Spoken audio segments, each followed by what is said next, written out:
Have you heard of girls saying, I just want to marry rich? I've on a plan to use marriage to make friends and mingle with the elite. She aimed to build her empire, and later they had kids, moving into a luxurious mansion, and then the pilot brother once a pilot dropped by, bringing a toy, which Trump tossed aside with a warm relative. Brother was clearly down. Trump feigned comfort, kept his distance, gave cash, and sent him to a hotel. Brother could spot the disdain in his eyes and left feeling all sad, while Trump's empire kept getting taller. Ambition soared. He ventured into casinos before the hotel was topped out. Roy advised against rushing to avoid self-destruction. But Trump wasn't listening. He was too busy planning to use Roy's connections to grease his own wheels. What used to take 10 months to get a gaming license, Roy's lawyer could wrap up in a few days. Now Trump was a pro, fully aware he had to milk every connection Roy had for his own ventures. The dynamic between Roy and Trump shifted once the tail. Trump had now become the self-assured big dog. Poor Roy had no choice but to help him out. Just when Trump was riding high, grim news arrived. The brother he kicked out was gone for good. At the funeral night, Trump wept, facing the fallout, regretting indirectly causing his brother's death.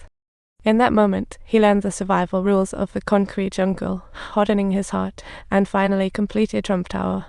That night, Trump shone as New York star, while Roy looked like a hospital patient. What a sight. Now, he just wanted Trump to book him a room at the hotel, sounding all humble and meek. All the glory had vanished, leaving nothing but indifference and arguments. They were a couple in name only, putting on a show in public while privately sniping at each other how theatrical. The only headache he had was his career rapid expansion funded by bank loans, and if things went sour, the banks were knocking at his door. He was robbing Peter to pay Paul, even devising a plan to swindle his father's estate. Just as Dad was about to sign, Mom walked in. What a plot twist. She saw through Trump's scheme and gave him a piece of her mind before kicking him out. Trump thought of Roy, only to accidentally learn that Roy had AIDS. His disdain and disgust was all over his face. He was deliberately avoiding Roy, only to run into him while heading downstairs. "They'll take care of it, you ungrateful guy. Can't you even say thanks?" Trump kicked Roy's sick friend out of the hotel and sent the bills to Roy. What a helpful buddy. He didn't want a sickie dying in his hotel. That would ruin his reputation. Facing the weak Roy, Trump showed zero mercy, humiliating him in public. Such a caring friend. Roy's once proud protege was now on a path to destruction. What a plot twist. Just a few days later, Trump caught Roy's interview on TV. Talk about a wake-up call. The man once dubbed America's most evil lawyer had become a mere shell of his former self. His illness was plain to see. Trump knew it wouldn't be long now. Trump made a call starting off with sympathy and apologies, but ultimately just wanting to squeeze more value out. With soft words, he plunged knife after knife into Roy's heart. What emotional abuse.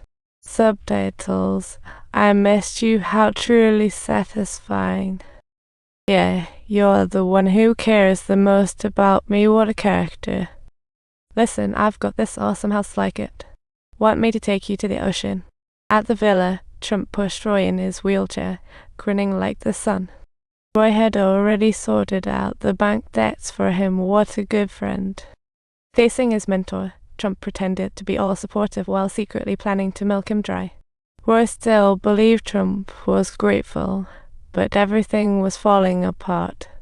On his birthday, he gifted diamond cufflinks engraved with Trump's name, feeling all warm and fuzzy. My dear, this is little Dr. Flawless. At that moment, Trump's lack of respect shattered the last bit of hope Roy had. He never thought Trump could be so hypocritical, preaching about their deep friendship. I really don't know what to say. Thank you so much, Donald. Well, here's a cherished gift for America. I know you'll keep on doing things that make me extremely proud.